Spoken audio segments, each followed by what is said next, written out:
ये कहानी दो ऐसे बेस्ट फ्रेंड पे आधारित है जिन्हें एक ही लड़की से प्यार हो जाता है। वो दोनों उसके साथ घपाघप करने के लिए सारी हदें पार कर देते हैं। उसके बाद उन तीनों के बीच में क्या होता है वो हम आज की इस एक्सप्लेनेशन में देखने वाले हैं। मैं आज जिस मूवी को एक्सप्लेन करने वाली हूँ इस मूवी का नाम है द लेओवर और ये मूवी 2017 में रिलीज हुई थी। मूवी के स्टार्टिंग सीन में हम केट को देखते हैं जो कि एक स्कूल टीचर है। वो बच्चों को पढ़ा रही थी। तब वो पीछे बैठे एक बच्चे को देखती है जो पीछे बैठ के कॉमिक पढ़ रहा था, लेकिन केट उसको डांटने के बजाय सबको कॉमिक बुक पढ़ के सुनाने को बोलती है। उसके बाद केट भी उस बुक पे इंटरेस्ट लेके सुनने लगती है। तभी वहाँ स्कूल का प्रिंसिपल आ जाता है और वो केट को स्कूल के बच्चों के साथ मस्ती करते हुए देख लेता है और वो केट को अपने ऑफिस में बुलाता है, जहाँ वो केट को बोलता है कि तुम बहुत सुंदर हो और तुम्हारी आंखें भी बहुत ज्यादा प्यारी है और तुम्हें टीचर नहीं होना चाहिए। दरअसल प्रिंसिपल उसे इनडायरेक्टली जॉब छोड़ने के लिए बोल रहा था। इधर हम दूसरी लड़की मेग को देखते हैं जो एक मार्केट फील्ड में सेल्स एम्प्लॉयड होती है और वो एक कंपनी में सेल्स ब्यूटी प्रोडक्ट बेचने की नाकाम कोशिश करती है बट उसका कोई फायदा नहीं होता।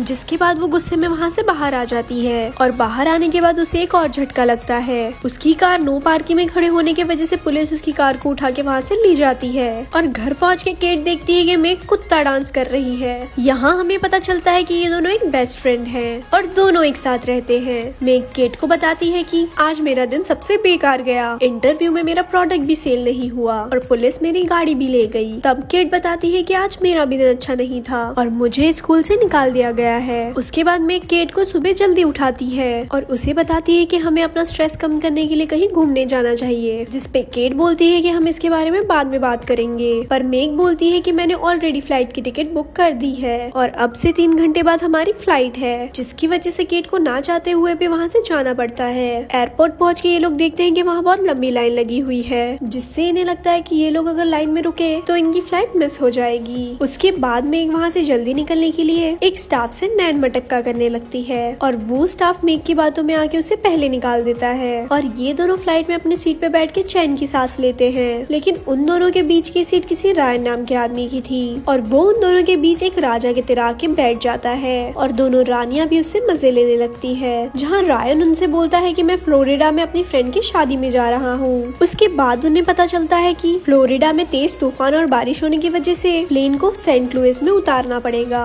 जिसके बाद ये दोनों वहाँ एक होटल बुक करते हैं, जहाँ ये दोनों बोलते हैं कि हमारा सामान एयरपोर्ट पे मिस हो गया है। उसके बाद ये दोनों लिफ्ट के पास जाते हैं और जैसे ही लिफ्ट खुलता है तो इन्हें वो ठर की रायन दिखता है, जिससे ये दोनों उससे पूछते हैं कि तुम यहाँ क्या कर रहे हो। जिसपे रायन बोलता है कि मेरे फ्रेंड की शादी में भी टाइम है, इसीलिए मैं अपनी लाइफ खुल के जी रहा हूँ। रायन उन दोनों को शाम को ड्रिंक पे इनवाइट करता है और वो दोनों भी खुशी खुशी हाँ कर देते हैं। बाद में मैग सोचती है कि मेरा सामान तो एयरपोर्ट पे गुम हो गया और मेरे पास पहनने के लिए कोई दूसरे कपड़े भी नहीं है, इसीलिए वो केट से हेल्प मांगती है और केट बोलती है कि मेरे पास भी ऑलरेडी एक ही ड्रेस है। वो उसे साफ मना कर देती है। उसके बाद शाम को केट पार्टी में जाती है। रायन उससे मेग के बारे में पूछता है, जिस पर केट बोलती है कि मुझे नहीं पता कि वो कहाँ है। तभी वहाँ मेग भी आ जाती है जिसने साड़ी पहनी थी और वो साड़ी में बहुत ज्यादा ब्यूटीफुल लग रही थी। तभी वहाँ टीवी पे एक न्यूज आता है कि फ्लोरिडा में ज्यादा ही मौसम खराब हो रहा है, जिसकी वजह से वहाँ जाने वाली सारी फ्लाइट कैंसिल हो गई है और अनुमान लगाया जा रहा है कि वहाँ 3 दिन तक मौसम साफ नहीं होगा। ये सुनकर रायन काफी ज्यादा दुखी होता है और उसे सुख देने की गारंटी ये दोनों ले लेते हैं। उसके बाद ये दोनों डांस कंपटीशन करने लगते हैं और डांस करते करते मेग का पल्लू नीचे सरकने लगता है और सब लोग उसके मैंगो को देख लेते हैं और उसके बाद तीनों अपने कमरे में जाने लगते हैं। पर कमरे में जाने से पहले केट और मेग के बीच में बहस हो जाती है क्योंकि वो दोनों एक साथ रायन को पसंद करने लगे थे। अगले दिन मेग रायन के साथ हॉट एयर बलून पे जाने का प्लान बनाती है, पर केट को ऊंचाइयों से डर लगता था। तब रायन बोलता है मैं और मेग वहाँ चले जाएंगे, लेकिन केट मेग को रायन के साथ अकेले जाना नहीं देना चाहती थी, इसलिए वो भी उनके साथ जाती है। लेकिन ज्यादा ऊपर जाने के बाद केट काफी घबराने लगती है। तब रायन उसे अपनी बातों में लगाकर शांत करता है। अगले दिन केट और मेग एक कॉफी शॉप पर बैठे थे,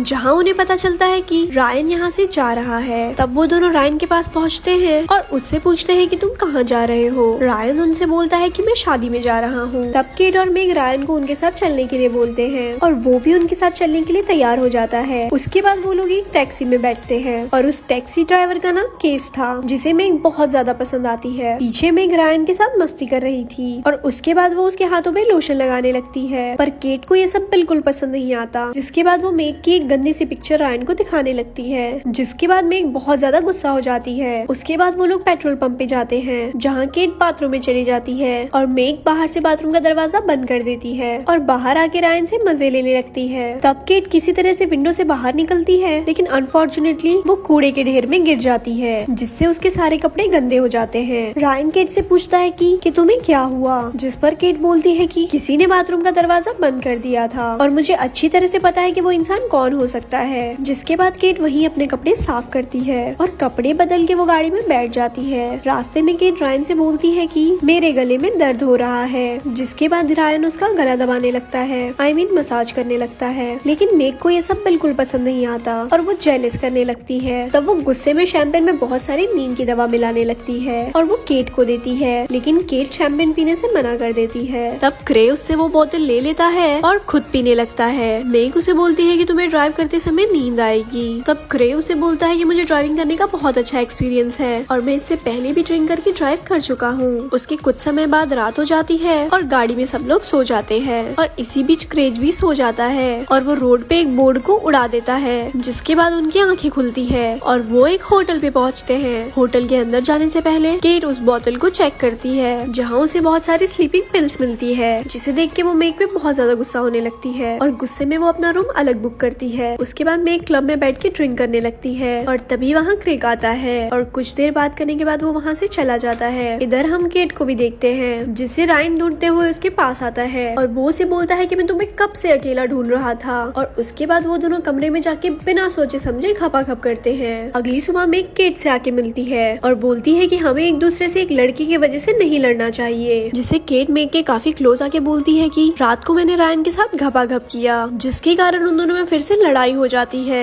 जिसके बाद क्रेज वहाँ आता है और बोलता है कि रायन शादी में जाने के लिए मेरी गाड़ी चुरा कर लेके गया। तब क्रेज को एक पोस्ट मिलता है जिसमें उसे पता चलता है रायन किसी और की शादी में नहीं बल्कि अपनी शादी में गया है। जिसके बाद ये दोनों में पुलिस से रिक्वेस्ट करती है कि रायन ने हम दोनों की लाइफ खराब कर दी है और अब वो किसी तीसरे की लाइफ खराब करने के लिए जा रहा है और पुलिस भी इनको इस बात पर छोड़ देती है और ये दोनों रायन की शादी में बिना दावत के पहुंच जाते हैं। लेकिन इनके वहाँ पहुँचने से पहले ही रायन की शादी हो चुकी थी। लेकिन रायन इन दोनों को वहाँ पर देख के वहाँ से भागने लगता है, लेकिन ये दोनों उसे पकड़ लेते हैं और बोलती है कि तुमने हमारे साथ ऐसा क्यों किया, एक के साथ एक फ्री। तब रायन बोलता है इसमें मेरी कोई गलती नहीं है, तुम दोनों मेरे साथ फ्लर्ट कर रही थी ना कि मैं, और जब कोई मेरे सामने झुक के खड़ा होता है तो मैं इतना शरीफ नहीं हूँ कि मैं कुछ ना करूँ। उसके बाद रायन की वाइफ वहाँ पर आती है और वो रायन से रूडली बिहेव करने लगती है, जिसके बाद ये दोनों भी वहाँ से जाने लगते हैं। उसके बाद मेग क्रेग को किस करती है और केट से कहती है कि जो कुछ हुआ अब हमें वो भूल जाना चाहिए और हम दोनों पहले की तरह बेस्ट फ्रेंड बन के साथ में रहना शुरू कर देंगे। केट के स्कूल का प्रिंसिपल उसका प्रमोशन कर देता है क्योंकि उन्हें केट का टीचिंग का तरीका पहले से ही पसंद था। मेग और क्रेग बाबू सोना बन जाते हैं और केट और मेग फिर से दोनों साथ में रहने लग जाते हैं और ये मूवी यहाँ खत्म हो जाती है। ऐसे ही और स्टोरी सुनने के लिए हमारे पेज को लाइक करें। धन्यवाद।